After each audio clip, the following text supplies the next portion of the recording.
Well, happy hump day to you. Thank you for joining us on this Wednesday. I'm joined by meteorologist Nathan Scott. And Nathan, if you haven't been outside today, oh, it is a chilly one for sure. Kind of smacked me in my face a little bit when I walked out at 3 o'clock this morning. It is cold. Good afternoon, Jurnee. I wouldn't say it's cold, but it is certainly a little chill to the air. It feels like fall out there. It feels like November. Here's a 24-hour temperature difference. 16 degrees cooler right now in Fayetteville and also Harrison. Here in Little Rock, we're 6 degrees cooler. And most central Arkansas, it ranges from 1 degree cooler to about 5-6 degrees cooler. Temperatures where they stand, we're at 61 in Little Rock, 60 in Hot Springs, 59 in Clinton. We got sunshine all across the state, so it's a beautiful day to enjoy the outdoors. But that wind, it's no joke. We've got that wind kicking in from the west-northwest, about 10 to as high as 20 miles per hour. So it's sweater weather.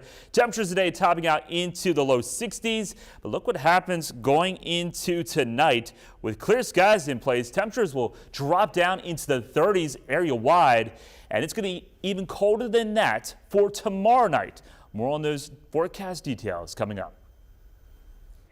All right, Nathan, thank you. Well, our team needs your help serving the community this holiday season. We're asking you to volunteer your time for ringing bells to help those around us. Just text the word GIVE to 501-376-1111 to register. Some of President-elect Trump's top cabinet picks are jumping through hoops for the stamp of approval. Torian Small shares more on the obstacles ahead. Former Florida Congressman Matt Gaetz is courting Senate support to become President-elect Donald Trump's Attorney General. Accompanying him on the Hill today is Vice President-elect J.D. Vance as they make the case to senators like Lindsey Graham. I think he's very smart. Time will tell. Gaetz has been investigated for allegations of sex with a minor by the very department Trump wants him to lead. The House Ethics Committee is meeting behind closed doors Wednesday amid pressure to release its report probing claims against Gaetz. All of it raises questions for confirmation, even among Republicans. I wouldn't bet my house on it one way or the other. President-elect Trump is standing firm. Mr. President, are you reconsidering the nomination of Matt Gaetz? No. President-elect Trump's cabinet picks all have one key quality in common: supreme loyalty to Donald Trump.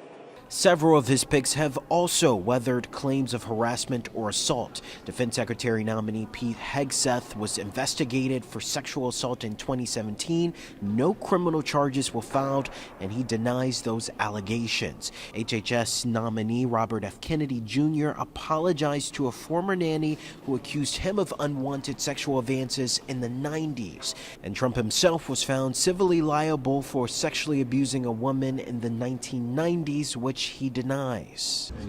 There are also questions about potential conflicts of interest for Elon Musk, who Trump has tapped to head the newly formed Department of Government Efficiency. Musk's companies, SpaceX and Tesla, have more than $13 billion in government contracts.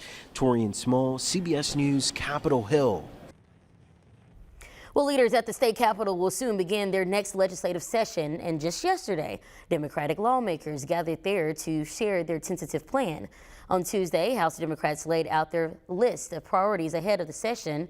Inside their legislative packet sits a plan for tackling mental and maternal health, creating a stronger public education system, and defending democracy. This agenda, like Arkansans, is not about ideology. It's about results. Good ideas can come from anywhere. Our approach is to find what works for the people of this state and fight for it. With the GOP representing a large majority in the Arkansas Congress, Democrats will be challenged with getting them on the same page. CBS News has confirmed Ukraine is already using American-made missiles for retaliation against Russia.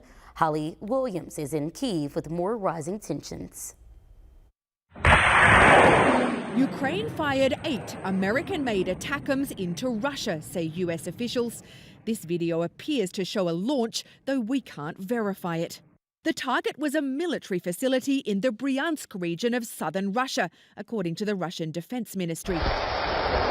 US officials believe the Russians may have shot down 2 of the missiles, powerful weapons with a maximum range of close to 200 miles. We had to prove that these are legitimate targets and that they're very important to protect our civilian population or our armed forces. Alexandra Ustinova is a member of Ukraine's parliament who told us she lobbied the US government to allow Ukraine to use the ATACMS deep inside Russia. President Biden only agreed to it 3 days ago, worried it could escalate the conflict.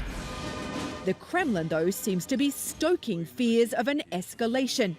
Vladimir Putin approved a change in Russia's nuclear doctrine yesterday, lowering the threshold for a nuclear strike. He keeps playing and pretending like he's going to do something. It sounds like you don't take Vladimir Putin's threats too seriously, and you don't think that the West should either. I've been saying it since day one that he's a bully and he's not going to do that. The nuclear threat may be a bluff. Putin's war in Ukraine is very real. In a video message to a congressional hearing yesterday, Ukraine's President Volodymyr Zelensky thanked America for helping his country in its darkest hour. Thanks to the incredible support of the United States, millions of Americans united against evil. Holly Williams, CBS News. Well, back at home, the search for a North Little Rock murder suspect has concluded 3 months later. This person, Akashti Singh, is behind bars today after being on police radar for a deadly shooting in August. Police say one person was killed and another injured. Singh joins another person in custody, James Green, who police connected to the same shooting. Both are being charged with capital murder. In Pine Bluff, a woman is in police custody accused of robbing a bank. According to police, Constance Thacker threatened a bank teller with a note demanding money and saying she had a gun. She then left after getting the cash, but was later pulled over by police. Thacker will face charges and is being accused in a separate bank robbery on Monday. In Little Rock, community members spent the night speaking out against the city's real-time crime center. During a board meeting on Tuesday, the public gathered to share concerns over the use of surveillance cameras. They hope to stop a vote on a contract extension for the program in fear of how the system may be used.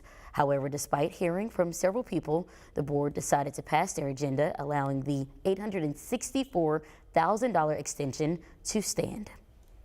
Meanwhile, we're following statewide response from one company's plan to build a new timber facility in South Arkansas.